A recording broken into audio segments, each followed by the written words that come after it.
As America hears testimony regarding allegations of voter fraud across multiple states, President Trump points to Joe Biden's unprecedented and astonishing election performance. When America's Jen Pellegrino has that report.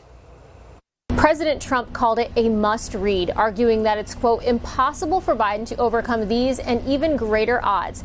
This in reference to a Federalist article entitled 5 More Ways Joe Biden Magically Outperformed Election Norms. In the election that elicited new chants from Trump supporters, at least 74 million of them, to hold the line and stop the steal, it's impossible to ignore the facts or forget the warnings that preceded the outcome. Author J.B. Shirk outlines for the Federalist the peculiar election performance of the former vice president. First, unprecedented voter turnout. In no prior election has an incumbent president gained votes, over 10 million more of them this time for President Trump, and lost the election.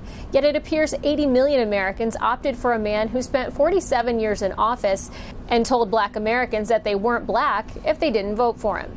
In fact, those 80 million votes shatter Barack Obama's record for most votes ever cast for a presidential candidate by 16 million. Second, the mainstream media says Joe Biden is now the president-elect. Operating under that assumption, it's a win despite losing the states and counties that typically predict the outcome of the election. This is the first time in 60 years that a candidate has lost the states of Florida and Ohio on the way to winning the White House. Third, Biden's performance compared to Hillary Clinton's in 2016. An analysis of election data reveals another curious outcome.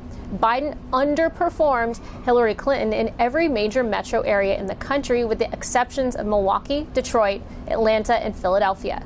In some cities, the number of votes exceeded the number of registered voters. Fourth, Biden won despite Democratic losses everywhere else.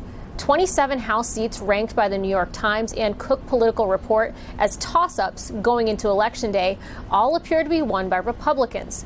Biden miraculously beat the incumbent president, who lifted numerous Republicans to victory. And finally, the primary vote. No incumbent president who has received 75% of the total primary vote has lost re-election. President Trump received a whopping 94% of the primary vote. And in 2020, President Trump made records in the primaries when more than 18 million Americans turned out to cast their ballot for 4 more years. Jen Pellegrino, One American News, the White House. Still ahead.